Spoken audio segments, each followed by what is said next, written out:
Rate of objects and rational numbers. So first is we want to discuss distance, speed, and time. So these are the formula for this distance, speed, and time. So for example, here we have a problem. A bus traveled 200 kilometers in 4 hours. What is its speed? So using the speed formula, we have speed is equals to distance divided time. And speed is equals to yung distance is 200 kilometers. Yung time is 4 hours. So speed is equals to 50 kilometers per hour. So that's how you compute the speed, distance, and time. You use the formula. So alam niyo yan. Okay, so we have here another problem. A BMW GS 1260 can travel at a rate of 36 kilometers for 3 hours and 40 kilometers for the next 2 hours. What is the average rate of the motorcycle?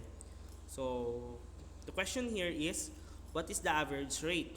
So we have the first rate, which is 36 kilometers for 3 hours, and the next rate, which is 40 kilometers for the next 2 hours. So to solve this one, we begin with step 1. Solve for 36 kilometers per 3 hours, 36 kilometers per hour for 3 hours. So this problem needs to find the distance. So the distance is equal to speed times time. So distance is equal to 36 kilometers per hour times 3, and the answer is 108 kilometers. Okay, next is for the step 2. Solve for 40 kilometers per hour for the next 2 hours. So we have here the distance is equal to speed times time, and the distance is equal to 40 kilometers per hour times 2 hours. And 40 times 2, that is 80. Okay, for step 3, okay, we need to find the average. Okay, so solve for the average rate. So we have here, tatlo yun sila, magkakaiba, pero isa-isahin natin. So dA stands for distance average is equals to distance 1 plus distance 2. TA naman is equals to, or time average is equals to T1 plus T2. And we have the speed is equals to distance average divide time average. So D1 class is yung step 1 ninyo na distance, and step 2 is the D2. Okay, so we have 108 kilometers plus 80 kilometers. So the distance average is equals to 188 kilometers. Okay, so that's the DA. Now solving for TA, okay, yung TA naman is the hours. Ilan yung hours ng step 1, ilan yung hours ng step 2. So step 1 is 2 hours while step 2 is 3 hours. So that is T1 and T2. So TA is equals to 5 hours. Now, solving for the speed. So this last column here is the speed. So distance average divide time average, and that is 188 kilometers. Ito yun siya. Then 5 hours, that is ito yun. So the speed is equals to 37.6 kilometers per hour. Okay, next problem. So we have another problem, which is the same kanina. Cathy runs at a rate of 15 kilometers per hour for 2 hours. After that, she slowed down to 8 kilometers for the next hour. What is her average speed? So to compute for the speed, first kailangan mo nating dumaan sa step 1. So sa step 1, isolve mo yung 15 kilometers per hour for 2 hours. So that is, yung distance niya, that is 30. And the distance naman ng next na problem, which is yung 8 kilometers per hour for the next hour. Itong next hour dito is 1 hour, okay, equivalent to 1 hour. So the distance is equals to 8 kilometers. Now solving for the average rate or yung speed, we have dA is equals to 38 and TA is equals to 3 hours. Ito yan sila. Okay. We have dA, TA. Then we have the speed, okay, 38 kilometers divide 3 hours, that is 12.6 kilometers per hour. Okay, the answer is 12.6 kilometers per hour. Okay, for the next topic, we have word problem, work problem. So we have here formula, tatlong formula to remember. Work is equals to rate times time. And the rate, this rate sa formula ng rate is equivalent to 1 over time. Okay, we'll discuss it later to further understand. And the last formula is work time is equals to time remaining divide rate. Okay, let's use this to an actual problem. Okay, Phil can assemble a chair in 30 minutes. His son Luke can assemble the same chair in 60 minutes. Phil worked on the task for 20 minutes and let his son work on the rest. How long will it take Luke to finish assembling the chair? So we have here a problem, no? So the question here is how long will it take Luke to finish assembling the chair? So let's go on with the solution. So step 1, so we have here the given. So remember that Phil can assemble a chair in 30 minutes. So in 30 minutes, no, all individual, so this is the individual rate, okay?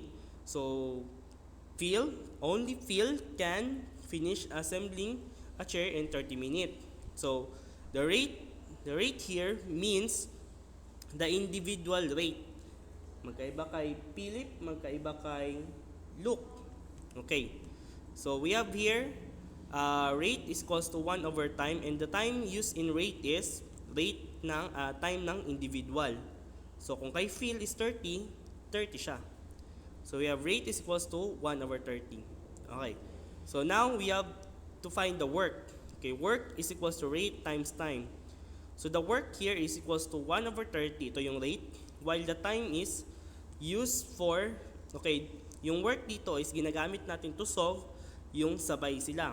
Kasi remember, Phil and his son Luke work together to finish the same task. Okay? Yan. Okay, so Phil worked on the task for 20 minutes. So we have the time is 20. So multiply lang. 1 over 30 times 20. You can use a calculator here. Okay. 1 over 30 divide 20, and the answer is multiply pala. And the answer is 2/3. So the answer is 2/3. Okay. Next, step 2. Note, we have a note here. Formula for time remaining is 1 minus work. So this is a constant formula na gagamitin natin. So always remember this formula for the time remaining. Hindi ko siya isinali doon. So to solve for the time remaining equals 1 minus 2/3. Remember, the 2/3 is work. Ang work na to na kinukuha natin is kay Phil. Ito kanina. Dito natin kinuha siya kay Phil. So we have 1 minus 2/3. Okay, we use the calculator. Okay, 1 minus 2/3 will equals to 1/3. So the time remaining is 1/3. Okay, now solving for work time of Luke. So remember that the work time is equals to time remaining divide rate, and time remaining is equals to 1/3. Okay? So individual na work nila, okay? So individual, remember that Phil can finish in 30 minutes kung siya lang, while si Luke naman can finish in 60 minutes kung siya lang. Okay, so Luke can assemble the same chair in 60 minutes. So the rate of Luke is 1 over 60. Remember, 1 over 60 is the rate of Luke. Ibig sabihin, yan yung minutes na kaya niyang tapusin ng isang chair, na siya lang mag-isa. So, we have here, work time is equals to, remember, the time remaining is 1/3, divides 1 over 60, which is the rate of Luke.